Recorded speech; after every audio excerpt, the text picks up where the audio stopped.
Welcome to this lesson, Why High Vibes Only Keeps Failing You.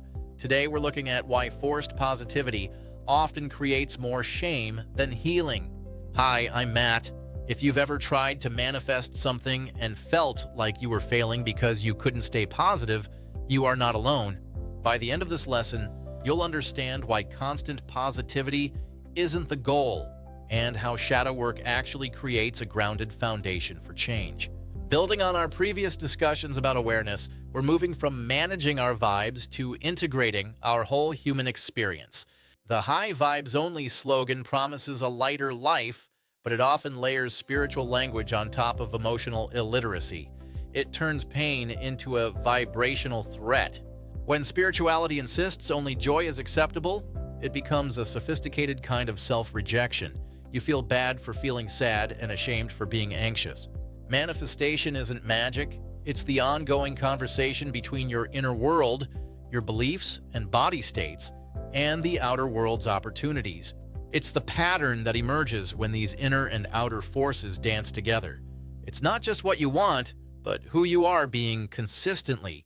Imagine your heart and mind as a radio transmitter. Your conscious goals are the song you choose, but your emotions are the volume and the clarity of that signal. If you say, I want love, but feel unworthy underneath, that deeper signal is what the world responds to. You can't just shout over it with affirmations. This brings us to spiritual bypass, using spiritual ideas to escape from emotional wounds. It's like building a wall of positivity around a hurting heart. True awakening isn't about the wall, it's about learning to stay with the discomfort. As Pema Chodron warns, ignoring that pain only invites more bypass. This is also a nervous system issue. As Bessel van der Kolk shows, trauma shapes the body. In survival mode, demanding constant joy is simply not realistic.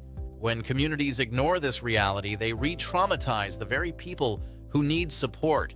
Your body is trying to protect you, not sabotage your vibration.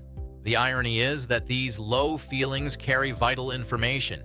Anger signals a boundary, fear signals a need for safety, and grief honors what was lost.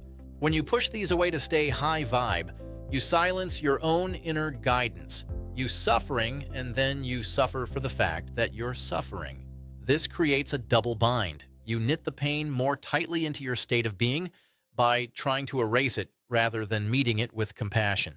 Manifestation work isn't about rejecting these feelings. It's about unlocking the energy they hold so it can be available for new possibilities. This is where shadow work becomes essential. The shadow isn't evil, it's simply parts of ourselves we've pushed out of our conscious awareness. When you bring curiosity to a feeling you used to exile, you change its role. Grief becomes a river that can move, anger becomes a clear boundary. The real shift in vibration isn't forced happiness, it's grounded aliveness. You broadcast a clearer signal because you aren't divided against yourself. Life responds differently because you are participating differently with your history and your heart intact. You are finally standing fully as who you are. Tara Brach calls this waking up from the trance of unworthiness. You bring the shadow into the light of your attention and listen to what it has to say. You begin to separate the truth of your experience from the lies you inherited about what that experience means about your worth. Integration means refusing to abandon yourself, even when feelings are inconvenient. You use affirmations to comfort the scared parts, not to bully them. When you show up this way, your desires become more honest. You realize that manifesting from an integrated self feels softer and more sustainable. You stop trying to impress the universe and start learning to trust it and to trust yourself with whatever arrives in your life. Difficult seasons aren't detours from manifestation. They are the path. They are part of the alchemical process you've chosen for your growth. Lasting change begins when your mind, body, and emotions move in the same direction. You stop manifesting for a version of you that doesn't exist. You are allowed to be a complex human and a co-creator. It's time to discover what becomes possible when every part of you is finally allowed to come home. To recap, shadow work doesn't lower your vibration.